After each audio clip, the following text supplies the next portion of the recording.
Was just downright upbeat. So that's what she's mad about. That's the tea. That's what she's salty about. And Miss Chapman, girl, Miss Chapman is bringing you to court. Yes.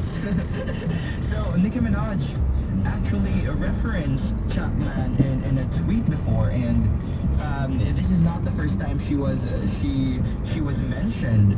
And Nicki Minaj in one tweet back before Queen, the new album, was released, she was saying that she has something cooking up, and it features one of the most legendary artists of the genre, and I assume she was referring to Tracy Chapman, and she says she was gonna sample something from this song or something of that sort. These tweets were already deleted, and she was asking her fans the album and wait for the permission of this artist to give her the yes she wants in order for her to release this track with the album within there. And this is the reason as to why Tracy Chapman is now on her back, because girl plagiarized, girl actually copied.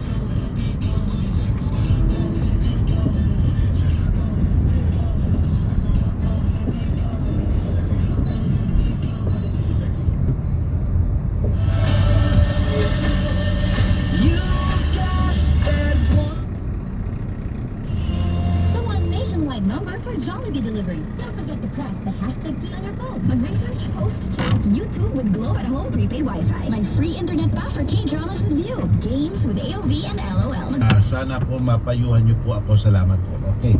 Ang anak mo isang illegitimate child. So, illegitimate child, ang ginagamit niyang apelido o ang dapat niyang gamitin apelido ay apelido ni nanay. Ngayon, pwedeng gamitin ang apelido ni tatay kung a-acknowledge nga ni tatay na iyon ay anak niya. At gagawin mo naman. Kaya lang sa sitwasyon na ito, na ang bata ay minor de edad, sinasabi ng batas natin na ang illegitimate child, ang may parental authority lamang ay ang nanay. Kaya siya ang nagkakatawan sa interest ng city. Mababait naman po sila. At para tawagan yung mga taong yun, o kaya gumawa ng sulat na pahintulutan kayo na gawin yung gusto nyo sapagkat wala namang masama. Opo, tama po kayo dahil meron pa rin isang pangyayari sa Comelec naman. Ayaw din nila ito gamit ang maiden name ko dahil daw magkakaroon daw po ng confusion. Yun ang sagot ng kanilang legal department. Kaya nga po siguro, meron po mga ganito, meron po mga tinatawag na konsulta. Ibig sabihin po, yun po ay isang formal na pag-ibig ng isang formal na opinion para po maisagawa ang isang bagay. So yan po pwede nyo hilingin a formal request for a formal opinion kasi basta ganun po, mas malalim po ang pag-aaral. Opo, pero hindi po ba yun na nasasaad sa batas? Oo. Bakit hindi na lang nila sundin din ang batas? O, kaya nga po, alam po natin yun. May mga tanga po. Sundin ko pa rin po yung inyong payo. O, kasi po, siyempre, itong mga taong to, siguro naninigurado lang. Ibig sabihin, nalalampasan naman ang problema kung hindi naman kailangan makipag-away sa kanila, kundi nalalampasan naman po ang problema sa mga ganyan gawain. Opo, pero ang batas na po ay batas pa rin. Tama.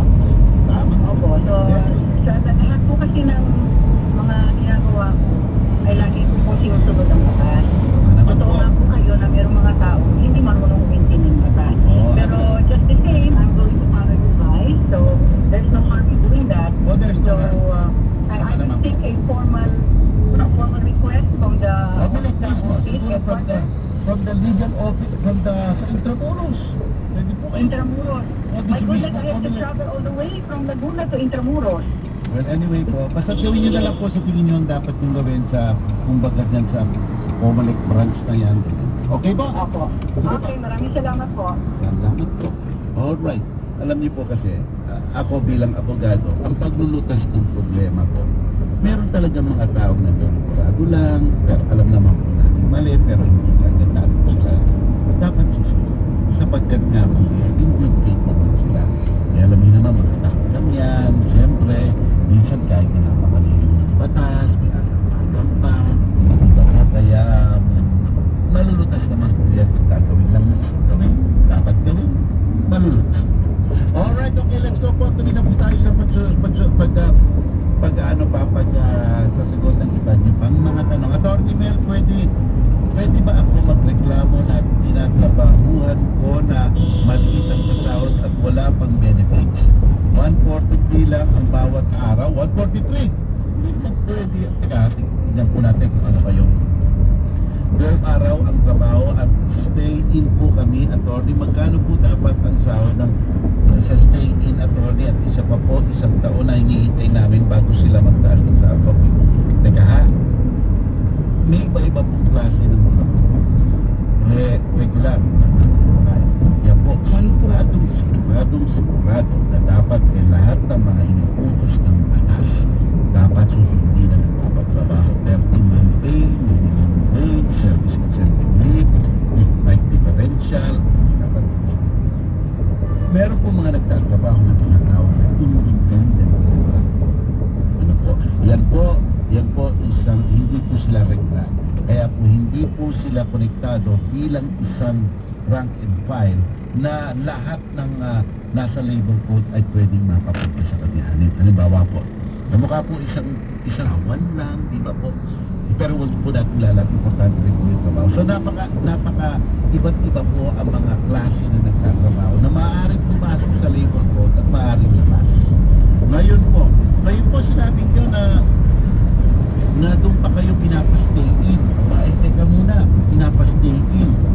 Baka tingnan nyo, baka regular kayo, baka yung halaga ng stay in nyo kasama sa inyong sweldo para ipuno yung tinatawag na minimum wage law. Diba po, baka pwede yun. Kaya siguro para malinawan, tanong nyo po sa nagpapatrabaho sa inyo. Teka sir, ang aking sweldo is 143. Yung pag-i-stay in ko ba integral part ng aking sweldo? Kasama po ba yan sa sweldo ko? Integral part po ba yan? Yung po muna ang tanongin nyo. Tapos po mag-text po kayo sa amin. Baka po mas malaklaro ang ating pagsasagot kung yun ay malalaman natin. Dipos, okay mga kapatid, 12:47 na po ng katanghalian, si Dean Mel Santa Maria po ito. Huwag po kayong alis. Ang oras sa Radyo 5 ay hatid sa inyo ng PCSO.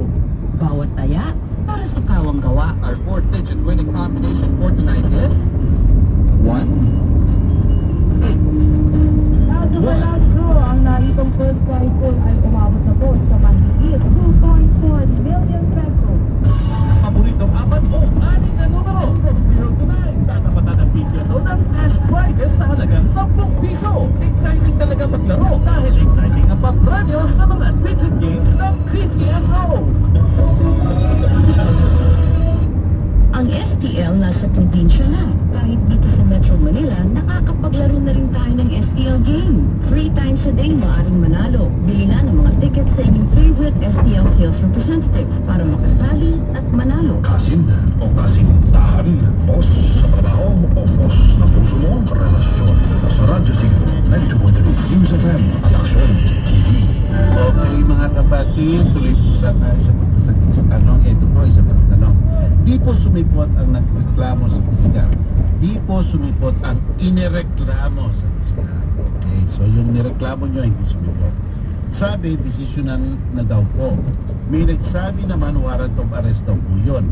Ang tanong ko po, kailan dapat po magpiyansa ang nireklamo? Pagkatapos po ba mag-hearing sa branch o bago po mag-hearing? Okay. nasa piskal lang po kayo. Nasa piskalya lang po kayo. Nasa yugto lang po kayo ng tinatawag na preliminary investigation. Wala pa pong warrant of arrest dyan. Wala pa. Basta po magdetermina ang piskal na isasampa na ang kaso sa criminal court. Diyan po nagkakaroon ng warrant of arrest at pangkaraniwan diyan po nagpapiyansa para po hindi makulong habang umuusan ang kaso. Ayan po. Kaya naandoon pa lang po kayo. Kasi sabi nyo hindi sumisipot sa ang inireklamo sa piskal. Okay, kung hindi sumisipot po ang nireklamo sa piskal at nabigyan naman ng notice o subpoena pero ayaw niya lang sumisipot, pwede na talagang desisyon ng piskal yan. So maghintay kayo ng desisyon ng piskal sapagkat kung hindi kayo nakakasira porque hindi sumisipot, panalo na kayo. Depende rin po sa mga ebidensya nyo. Kaya kung sinabi ni piskal may probable cause, sampa sa korte, warrant of arrest, diyan po magkakya. Alright, okay. Attorney, gusto ko lang po itanong, ang live-in po sila nagsama, live-in. Gusto ko lang po itanong, nag-live-in po sila, nagsama ng higit 13 years, meron sila napundar na bahay, nakapangalan sa lalaki, hiwalay si babae.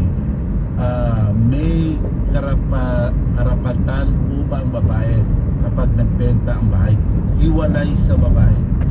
Okay, ganito po yan meron po tayong sinasabi sa ating batas na co-ownership. Kung ang dalawang tao ay nagsasama, pero hindi naman po bawal magpakasal, ibig sabihin nag-live-in na sila, wala namang hadlang para magpakasal.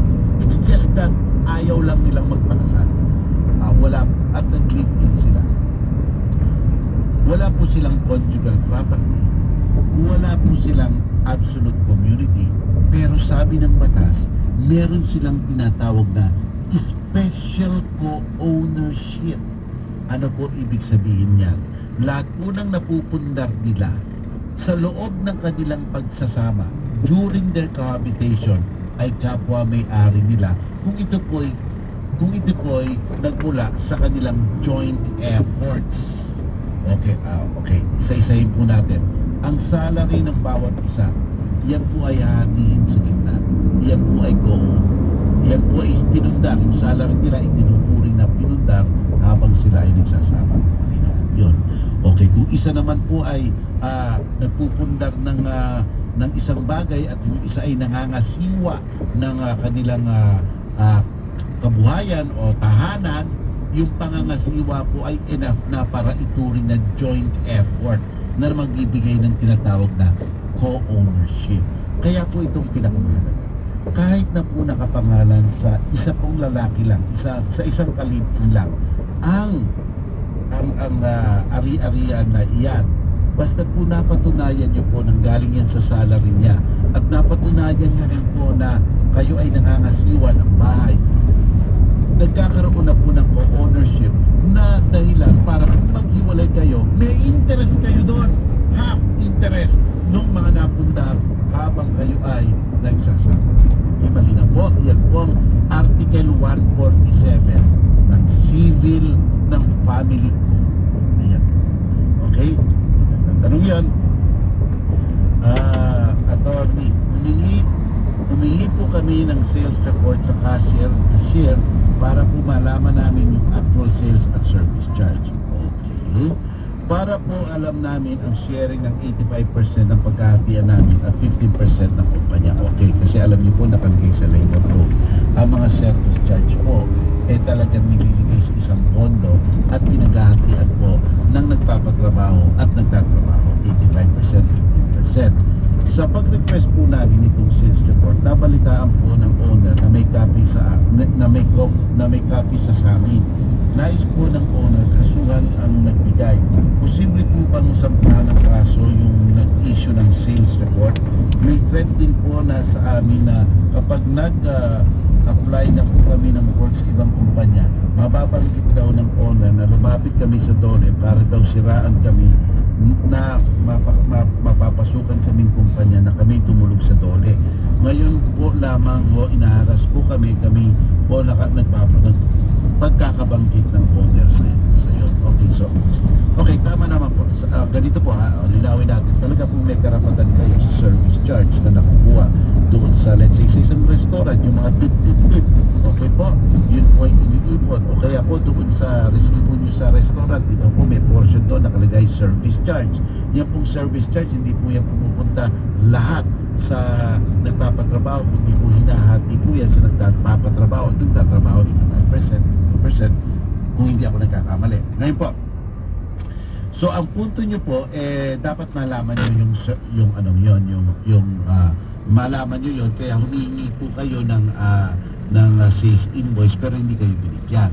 Ngayon po kung para lang po sa akin to, kung sales invoice naman po ay nakalantad, nakanando, nakukuha naman po, bawat let's say isang waiter, nakikita naman po yung resibo, di ba po, naiipon niya naiipon yung mga impormasyon doon, natatandaan niya, sinusulat niya, para po sa akin walang kasamaan doon po. At saka itong mga maliban na lang po kung may mga alituntunin ang kumpanya na sinasabi na kung kayo ay magkakakuha ng isang opisyal na copy, dapat humingi muna kayo ng pahintulot sa kumpanya, kasi naman po, hindi naman po, may mga hangganan po nagtatrabaho sa mga dokumento ng kumpanya, kasi po siyempre confidential din po yun. Baka isa po sa alituntunin nyo na nalabag, ano po, kaya umaangal yung nagpapatrabaho sa inyo, kasi everything must likewise also be private and confidential. Nila po yun, pag-aari nila po yun, kaya hindi basta-basta na lang po nakukuha. Siguro iyan po medyo nakuha kayo, binigay nung o may negligence yung nabigay, pero nabigay sa inyo so nakita nyo. So hindi naman po ibig sabihin na porket mali ang pagkagagawa ng taong nagbigay sa inyo ay hindi nabibigay sa inyo ang service charge. Hindi naman po ganon, kaya po dapat babalansin yan. Ngayon po, doon po sa mga sinasabi nila na sisiraan kayo, etc. Mali po yun. Mali po lahat ng paningin. Lalong-lalo na po ito ay pangahamak at hindi naman po totoo. Kaya po, itong mga bagay na to, kung hindi po talaga kayo binibigyan ng tamang service charge, tamang parte ng service charge nyo, mas mabuti pang ihain nyo na sa DOLE po, sa NLRC, para doon na talaga magtatapos. Kung may angal ang mga nagpapatrabaho at may angal rin kayo, baka naman po sa pamamagitan ng isang taong namamagitan kamukha ng labor arbiter, may kaayos kayo. Kasi po normally po, kung may kaso, minsan madalas rin kung positive ang nangyayari, nagkakasunduan. Siguro po, yun po ngayon ang pinakamahalaga ngayon. Kung hindi kayo nabibigyan ng tamang parte ng inyong service charge, idulog nyo po sa NL. Mga kapatid, okay, ito pa isa. Nag-asawa po ulit ang tatay ko pero hindi po sila kasal. So nag-asawa pero hindi kasal. Ngayon po ay magkasama lang ating kasal. Ngayon po ay dahil na nawawala ang mga titulo, nagpagawa po si tatay ng panibago at dahil po daw patay na si nanay, kailangan daw po namin pumirma ng SPA para makagawa ulit ng bago. Tatakot po kami pumirma dahil ang madrasta namin ang nag-aasikaso ng mga papel, hindi po namin maintindihan dahil English po at ang tatay ko po hindi marunong magbasa. Ako talagang kailangan nyo na ng tandaan nyo po, ang mga titulo ay mayroong kopya sa Register of Deeds. Kamukhang-kamukha po yun. Kamukhang-kamukha. Kaya po pumunta po kayo sa Register of Deeds at humingi ng titulo. Ngayon po, kung hindi nyo malaman kung ano yung numero ng titulo, etc. ganyan, ang gawin nyo po, pumunta po kayo sa Assessor's Office, alam po nila ang lokasyon ng bahay ninyo, ituro nyo lang po sa mapa at baka po malaman doon sa Assessor's Office kung ano yung numero ng titulo at yun po, kung malaman, ibigay nyo po sa Register of Deeds para po makakuha kayo ng eksaktong duplicate, kopya ng nawawalang di umanong titulo. Okay, ayun. Medyo financial resources, punta po kayo sa Public Attorney's Office. Ngayon po, kung ibibigay sa inyo po ng tatay ninyo, tay, sasabihin niya, mga anak, ito, pirmahan nyo na, ito, para sa ating lahat to, para sabi ng inyong madrasta, sabi ng aking kinakasama ngayon, para sa ating ikabubuti ito. Okay, huwag po kayo agad-agad maniwala, baka po nalilin lang ang inyong tatay. Sabihin niyo po sa tatay nyo, tay, akin na muna yung mga dokumentong yan, sige, ibabalik namin sa inyo Bukas, babalik namin sa inyo bukas. At iiwan sa inyo ng tatay ninyo. Pumunta na kayo sa Public Attorney's Office, sir. Ipaliwanag nyo nga sa amin kung anong nakasulat dito sa Ingles sa papel na ito. Sasabihin ng tao, kami pinagbibili na namin kaya ganito ang lupang ito. Ay, dako.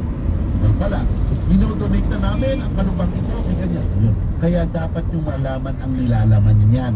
Talaga, at kung hindi nyo maintindihan, sumangguni kayo sa abogado at ang Public Attorney's Office talagang araw-araw ay tumutulong sa mga taong katulad ninyo na nangangailangan ng tulong sa mga legal na kontrata. Diba po? Yan po ang gawin nyo.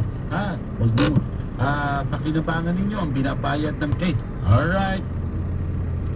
Hello po, tanong ko lang po. Alright, 1 o'clock na po ng katanghalian. Bilis ng oras. Ito po si Dean Mel Santa Maria. Tayo po ay magpo-post ng pansamandali. Huwag po kayong aalis.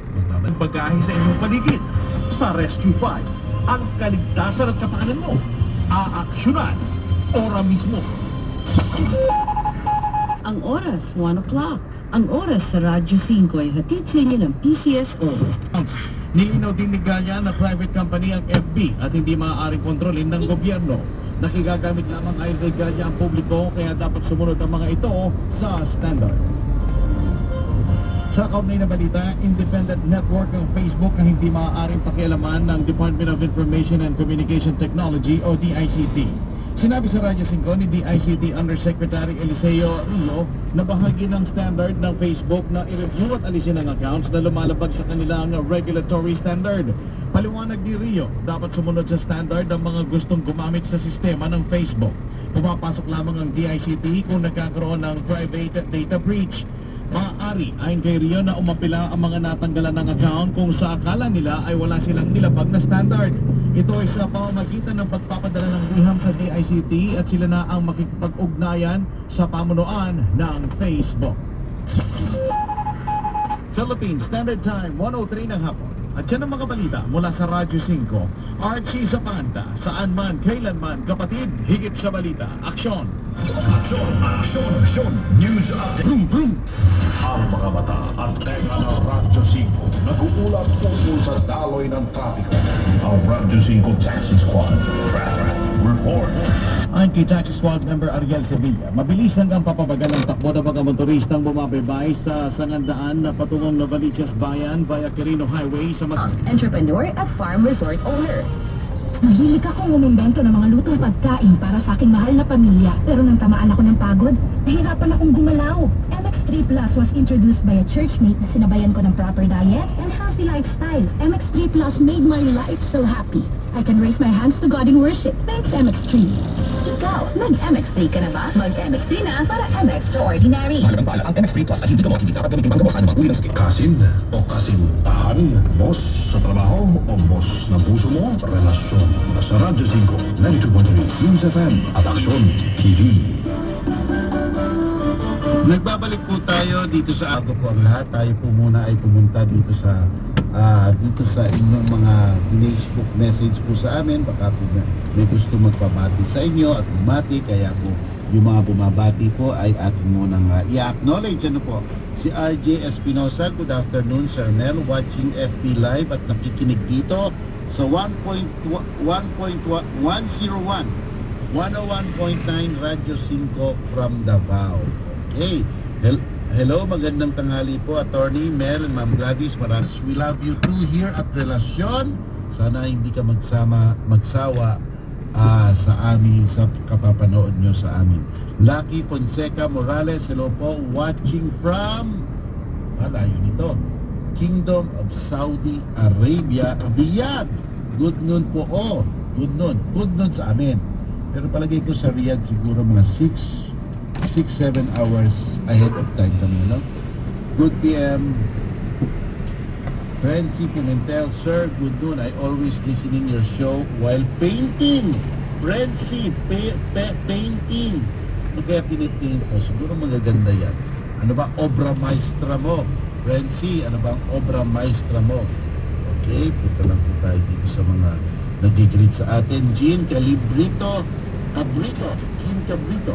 Good day po and God bless. Janet Montes Sumerpico, May Asana, Hello, at si May Asana po from watching from Dubai. Hernandez, good afternoon po sa inyo. Dalia Oado Rosopa, morning po sa lahat. Chel Angel Calderon, Alex Fuentes, Jenny Hison Gamilla, Summer Autumn, pay December 24.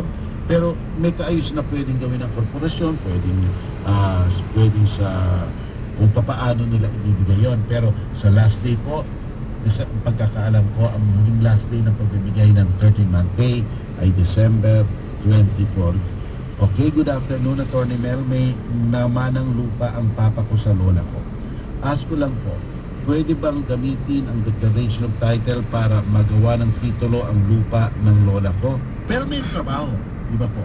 Kung may trabaho, whether permanent or temporary, doon po kukuha ng pang-tustos o pang-sustento sa anak.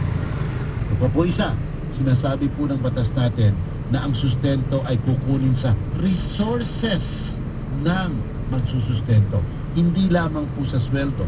Kaya nga po kung ganito siya, kung wala ng trabaho o kulang ang pera o mababa ang sweldo, pero 3 naman ang kotse, sa nauna, kahit na po napakatagal na nilang hindi nagsasama, kahit na po ang 2 tao ay may sarili-sarili ng iba't ibang pamilya, kung magpapakasal po doon sa kinakasama, dapat putulin muna ang unang kasama.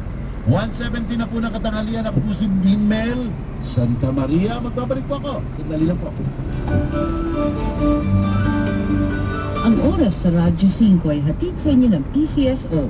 Bawat taya para sa kawang gawa. Santon Plus Herbal Capsule. Ako nga pala si Jenaline Malunusan. Nang mabalitaan ko yung Santon Plus, ginawa ko siyang 3 times a day. 1 week, marami na akong naramdaman na maganda sa katawan ko. Magaan na yung pakiramdam ko.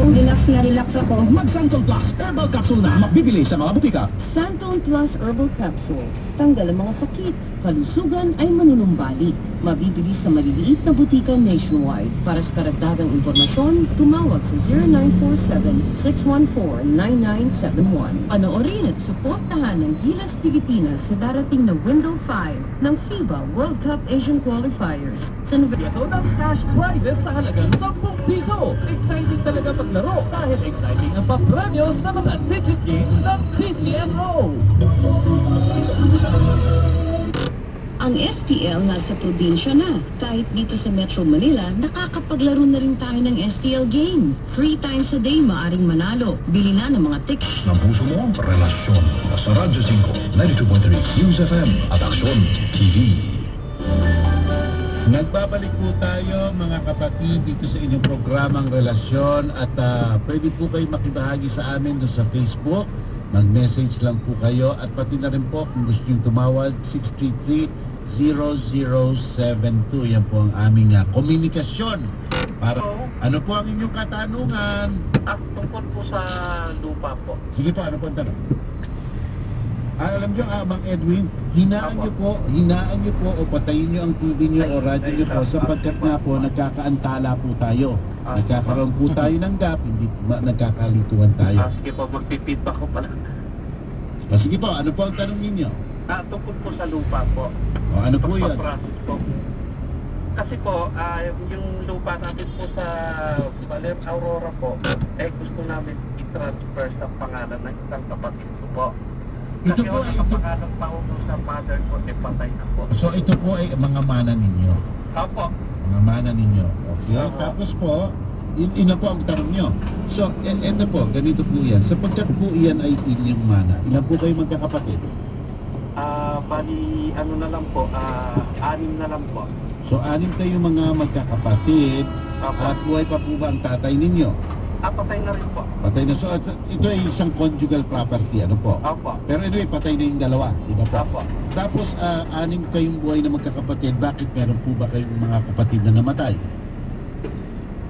Ano po? Meron po ba kayong iba pang mga kapatid bukod sa 6 na yon? Opo, meron po. So ilang kayong total na magkakapatid? Bali 10 ho.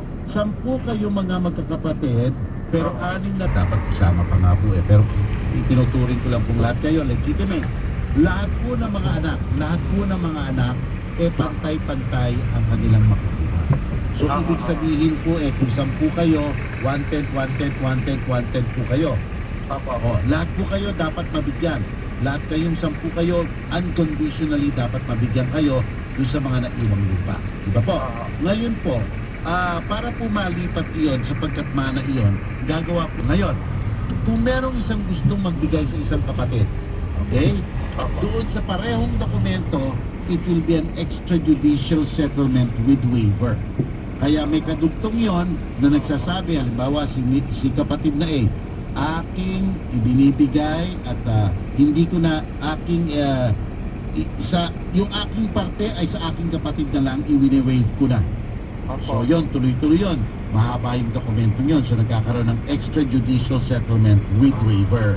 So ganun po yan. Doon sa isang dokumento nyo na andun na nakalagay, pero lahat ipirma. Yan po. Lahat po talaga. Yes, lahat. Kung isa po hindi yung majority lang. Hindi majority, lahat pipirma. Ngayon po, kung merong isang hindi makakapirma, pupunta na po kayo sa korte. Ang tawag niyo po dyan, intestate proceedings. Yan po. Okay? Ay, ang mga dapat po, lahat pipirma. So, sa isang extrajudicial settlement. Okay, ito po. Okay, okay, magandang good PM Attorney Mel. May nama ng lupa. Okay, tapos na ito po. Tapos na. Okay. Pwede po ba magpakasal ang mama ko at papa ko? Tapos na rin po ito. Teka, nahanap po kung saan ako nagtapos. Ito po. Magandang hapon po. May tanong po, attorney. May asawa po ako, kaso matagal na kami di nagsasama. Para sa akin, wala na akong nararamdaman, kaya gusto ko na po mapawalang bisa ang aming kasal. Paano ko po magagawa yon at magkano magagastos? Hindi po ba libre ang divorce ngayon? Legal po ba kasal namin kung walang marriage license at senuman? Okay. Sa huling tanong ninyo, legal po ba ang kasal ninyo kung walang marriage license at senuman? Huwag nyo na pong pakialaman yung senuman kasi iyan po ay isang additional requirement na hindi naman po nakalagay sa batas. Ano po? Pero minsan, hinahanap. Ang pinakamahalaga po dito yung marriage license. Kung wala po kayong marriage license bago kayo ikasal, ay wala pong visa ang kasal. Maliban na lang kung kayo ay nagsasama ng at least 5 taon bago kayo ikasal. Excuse kayo sa marriage license. Okay? Huwag nyo i-confuse ang marriage license sa marriage certificate. Ang marriage certificate po, yan po ang pinipirmahan nyo. After the marriage ceremony, sa harap ng pare, nagpipirmahan kayo doon. At pagkatapos nagpipicture taking kayo. Diba po? Yun po yung marriage certificate. Ngayon po. Yung marriage license po, yun po ang kinukuha bago kayo ikasal. Kailangan po yun. Sabi po ng ating batas, kung kinasal kayo, kami magkapatid pero patay na kapatid ko at patay na rin po parents namin. Okay? Patay na rin asawa ng kapatid. Okay. Yung residential lot namin, naipangalan sa anak ng kuya ko sa pamangkin ko. Naipangalan sa yung residential lot namin na ipangalan sa pamangkin mo. So okay, ito muna ang investigate. Ilang taon na ba yung pamangkin mong yan? Ilang taon na ba yung pamangkin mo yan?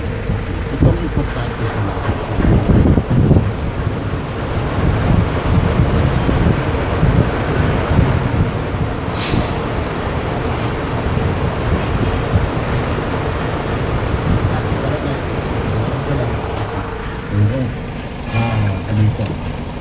Nailipat sa pangalan ng pamangkin mo. Mula sa pangalan ng iyong mga magulang, ganun ba nangyari? Ito, sa Register of Deeds, lahat ng dokumento ng pagpapalit ay nahuli. Doon ka magsisimula ng iyong investigation. So, pumunta ka sa Register of Deeds at tignan mo kung paano nalipat mula sa iyong mga magulang ang titulo na napunta sa iyong pamangkin. Madaming senaryo. Baka ito isang senaryo. Nung buhay pa ang tatay mo, baka regular, valid na pinagbili sa kapatid mo. Kung regular valid na pinagbili sa kapatid mo, di sa kapatid mo na yon. Baka naman ang kapatid mo i-donate sa anak niya. O, anong problema doon? Walang problema. Lahat regular. First scenario.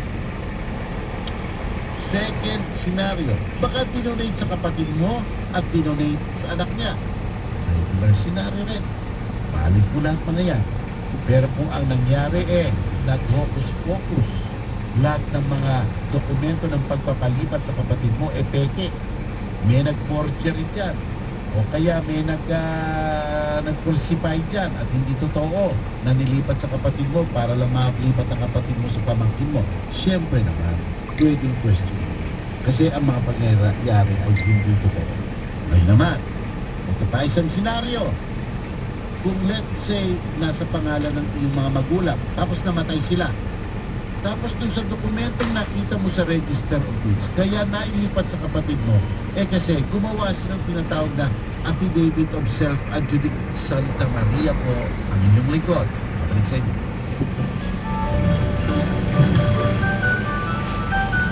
Hindi ko agad ibigay yung item. Kawawa na ako ng customer. Kung inimiss ko naman siya, paano kung ito yung history?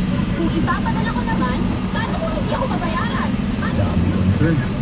Just make it easier for you and your bike. Pwede kang bayaran sa LBC branches via cash on pickup o kahit kaliwaan pa with LBC Cash on Delivery. Grow your online business with LBC. To know more, visit cldcop.lbcexpress.com o pumunta na sa pinakamalapit na LBC branch. Sino mo may wagong na Vendedores Toy Car Collection at Tron? Tell us that you want cars for sales only 250 pesos for every 500 pesos worth of Petron fuel and engine oil. Press the hood for lights and sound. Pull back, don't stop. Brand new Lamborghini Toy Car Collection. Collect all four starting October 18 at Petron Station. See posters for more details. Ang mga balitang hatid ng Radyo 5. Tuloy ang plano ng Philippine National Oil Company Exploration Corporation o PNOCEC na pagbili ng 2 bilyong pisong halaga ng diesel sa Singapore. Sinabi ni Energy Secretary Alfonso Cusi na plano ng gobyerno na ibigay sa maliliit na kumpanya ng langisa ang aangkiting diesel. Magsisilbing selling network ang mga small oil players sa bansa. Sinabi naman ni PNOCEC President Pedro Aquino na mas mura ng 5 piso ang kada litro ng imported na diesel mula sa Singapore. Sa ibang balita, pinanukala ni dating spokesman, Consultative Committee to Review the 1987 Constitution, Conrad Generoso, sa Kamara de Representantes na alamin muna ang charter at mandato ng Interparliamentary Union o IPU. Ito ay bago kumala sa IPU tulad ng panukala ni Speaker Gloria Arroyo. Sinabi sa bansa na wala naman silang karapatan. Philippine Standard Time, 1:32 ng hapon. At yan ang mga balita mula sa Radyo 5. Archie Zapanta, saan man, kailan man, kapatid, higit sa balita. Aksyon! Aksyon! News Update. Ngayong undas, magtatayo ng first aid station ng Rescue 5 sa Manila North Cemetery. Mula November 1 hanggang November 2, buong araw, buong magdamag, kaakibat ninyo kami para magbigay ng libreng blood pressure monitoring, wheelchair assistance, tubig, tawag at charging ng cellphone. Sa Rescue 5, ang kaligtasan at kapakanan mo aaksyonan ora mismo.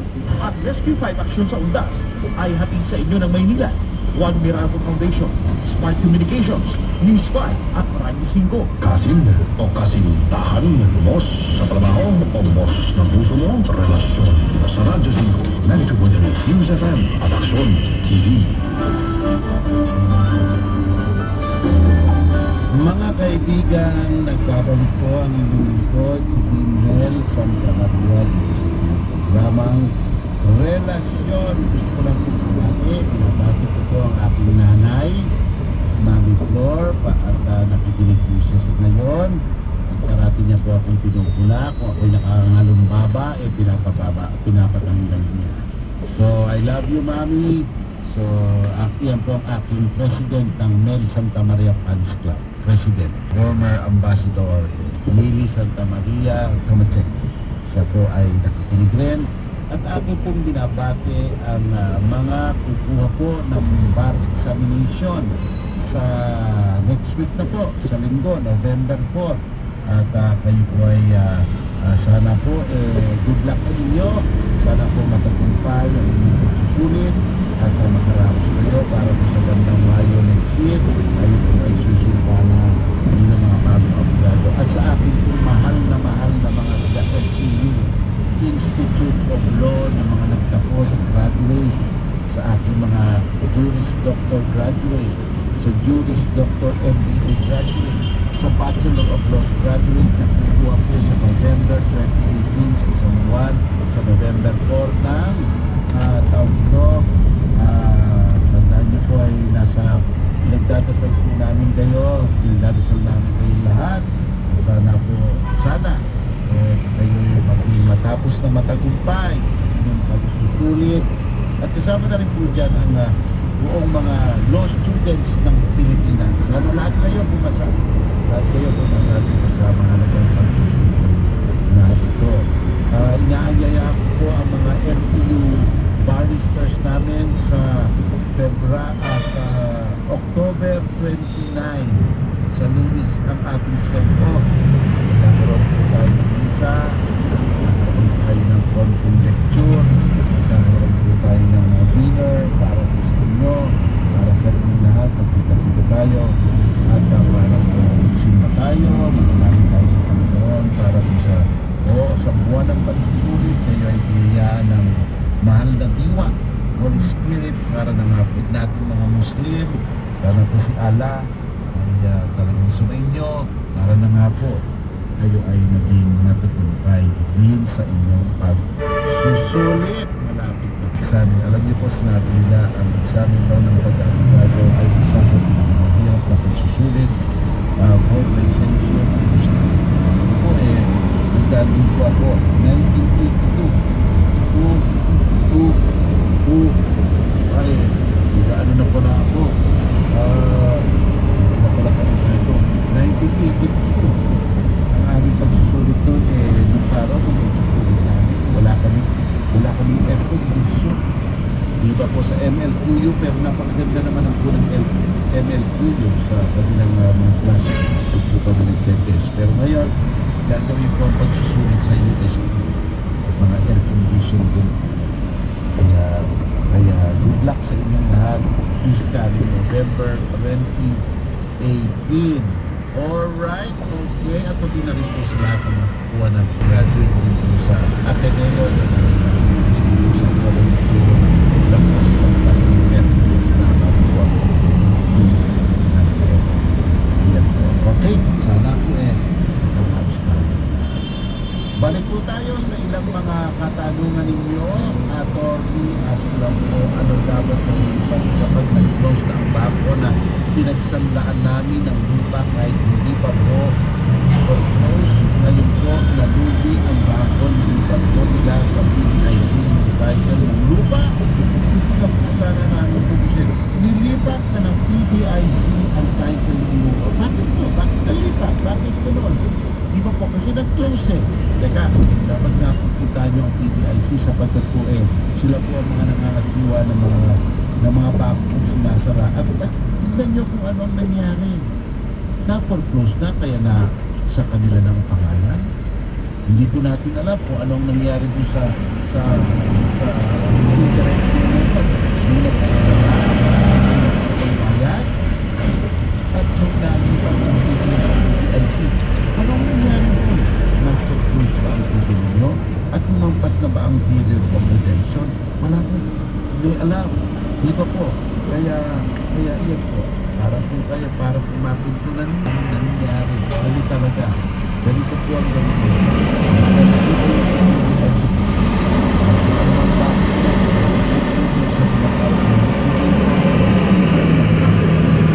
At pagkatapos po, email nyo ang mga papilis para po mapag-aralan nyo kung ano po ang nangyari. Diba po, pagka nabibigyan kayo ng notice, sinasawalang bahala ninyo. Kasi po, basta po nagsara ang isang bangko. Ang PDIC po ay nangongolekta ng mga taong may utang sa bangko. Sila po ang collecting agency. para po makabawi man lamang kung nagsarang bangko at makakuha ng pera sa mga nagkakautang sa kanila. Baka binigyan kayo ng notice na magbayad na kayo at pagkatapos hindi kayo nagbayad. Tapos pinag-close ang inyong property. At basta pinag-close po ang property, may 1 year of renovation para po tubusin mo.